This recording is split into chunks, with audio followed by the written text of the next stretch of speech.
Again, thank you, Wayne. The year we launched the Bulosan Center in 2018, I wanted to start with a story. So when we launched the Bulosan Center in 2018, that was actually the same year that I reached the rank of full professor, which is actually, kind of a big deal. It's a ranking, unfortunately, too few members of our community have been able to achieve for reasons that have more to do with the university and far less to do with their achievements or capacity, or people's achievements or capacity. And it was in that same year, in 2018, that I stepped in to take the position of chair of Asian American Studies. It was a first for the department to have a Pinay at its helm. So I'll never forget my very first chairs and directors meeting at the College of Letters and Sciences with the dean. So it's this monthly meeting for all the heads of academic units on campus. So I was there early because my dad was not about Filipino time. He was always a stickler for being on time. Nobody in a Rodriguez household was allowed to get up past 7. So I was there at the meeting just a little bit early. I thought it was kind of weird because for the few people who were there, other chairs, they kind of looked at me like with this air of expectancy, like they wanted something from me. I was kind of confused. White spaces still confound me after all these years. I wasn't sure. Do I talk first? Do I wait? Do I smile? Do I not? Did I wear too much makeup? Did I mess up that balance of femininity that you kind of have to maintain, especially in white academic spaces? You can't wear red lipstick. You can't wear bold colors. Somehow, if you do all of that, you're not so intellectual or scholarly. You can't look like this, right? Couldn't have been that, though, because I didn't have that then. I wasn't dressed in that way, didn't have my makeup. I realized shortly why they were looking at me the way they were. Soon enough, other people started filling into the room. One of them was Filipino. He wasn't a chair of the department. He, along with the other handful of Black and other folks of color who came in, along with the dean, so they all came in with the dean, but they weren't chairs or heads of units. They were staffers of the dean and the college. Big aha moment for me, because I realized that the reason why my fellow chairs were looking at me expectantly that morning is because the only BIPOC people they've ever encountered in that space were always those who work in service of the dean and the college and ultimately work for them. The only place for a brown woman in that room was as an administrative assistant. They thought I would be the one to print out and distribute the agenda to the meeting, an agenda that likely they didn't expect a brown woman like me to actually help shape. I felt all sorts of things in that moment. More than anything, I felt angry. That's for damn sure. What did I need to do? Tattoo my CV on my head for you to see me? I felt an acute sense of being an outsider. After over 20 years of being in academia, first as a PhD student, then as a faculty, after everything I have worked hard for, everything I have achieved, I am and will always be an outsider. I felt what is often described as imposter syndrome. This year, as many of you know, was the most trying in my life, as it's been for all of us. But for me, I lost my eldest son in August. But even before then, at the height of the pandemic, I could feel the life-sucking ways the university functioned. Even though we had done the impossible and created the Bulosan Center as a grassroots effort with critical support from elected officials and other scholars, the community, the university has not and will not support it, and instead has taken a good chunk of our resources we fought so hard for. I saw the ways during the pandemic it wanted to strive towards business as usual. I saw how much my colleagues lacked empathy for students, especially BIPOC, first generation, and working class students when we had to take our classes to Zoom. When I had to take an abrupt leave due to my eldest son Amaro's death in August so I could bring his remains home and to process his loss, I looked at my ancestors to heal. I worked to heal the brokenness of my heart at the loss of my older boy so I could be strong for my younger one, and to understand what my purpose should be moving forward. I had to work on healing every last wound of his loss, but also every wound I have suffered in the university.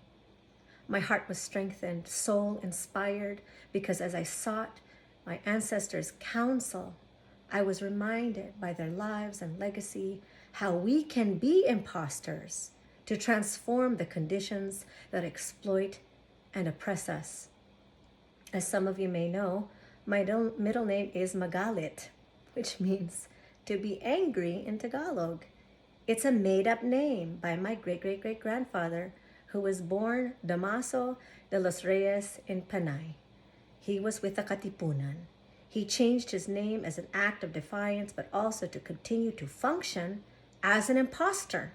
To the Spanish authorities, my great-great-great-grandfather was de los Reyes, but to himself and his fellow revolutionaries, he was Magalit. He escaped execution, continued to work to topple colonialism, and lived to be able to give me life, give me my name, give me my purpose. And it's only after this time of intensive healing since August that I've come to fully grasp this lesson and other lessons he teaches me, and that I want to pass on to all of you. Because the truth is, for decades, I have struggled with imposter syndrome. It has never been easy. I have broken down crying at how I have been made to feel in the university by my colleagues, by administration, even by some of my students. I can't tell you that I haven't felt despondent. I've felt so despondent that I've just wanted to give up and walk away. My grandfather teaches me, and I see it so much more clearly now, we can literally claim a name for ourselves. We can flip the script, so to speak. So that's what I invite you to do today. Let's flip this script of the imposter syndrome. And by that I mean to append, right? Turn over dominant narratives around it by putting also, so it's like flipping to append, but also to put a critical Filipinx or Pinay frame on it, right? Flip it. Be the imposter. Claim that role with pride. Be the renegade researcher whose mission, unbeknownst to the ivory tower sentry, those gatekeepers tasked to keep us out, access that knowledge for our power. So this is what my Lolo teaches me. Be a spy. We need to reframe our invisibility as a gift, a superpower. How can we maybe think of our lack of visibility in the face of white supremacy and heteropatriarchy, our invisibility as intelligence gathering, taking the secrets they keep to sustain themselves and build their power, and then later amplifying those secrets to expose them. Put them on blast, if you will. Number 2, be a renegade. Take the resources from the university, but use them for purposes they weren't intended. The very existence of this center is a renegade act because we used the mechanisms that wealthy people and corporations use to shape the university agenda for their interest. We took those mechanisms so that we could create a space for our agenda. If the university goes after donors with deep pockets, then we went for the hundreds and hundreds of our community members who may not have deep pockets, but who share our vision and are willing to invest in it. Number 3, be an organizer. Identify co-conspirators, find your kin, Filipinx and otherwise. Carve out what space you can inside the university. Recognize, though, that there will be limits. Being an organizer is so key, but it's probably the hardest lesson because the university is so powerful. It can be so seductive. It seduces us with the power it confers to us if it recognizes us. And we all know this, right? We all know what it meant. And many of you, especially because you're undergraduate students and you still may remember this, you know how you broke yourselves to try to get into those top colleges, How many of you were so bitterly disappointed when you couldn't get in or didn't get in? Even if we know that so many of those elite institutions are just secret clubs for the rich and the powerful, and they only begrudgingly let us in, only if we meet their standards. And then sometimes they can't even meet their own standards. And yet we believe in their standards and that they somehow matter. The university makes us compete with one another. It, along with other institutions of white supremacy, those are the institutions responsible for crab mentality.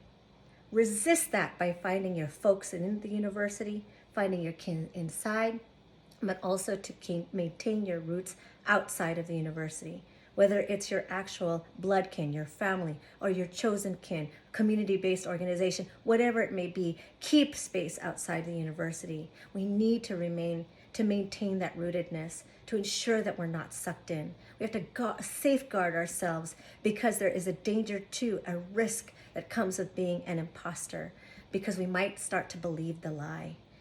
We have to root in our communities because we need to live. That's what my Lola taught me, teaches us. The university is poison. It will invariably affect us. No one is immune fully. I can say that even for myself.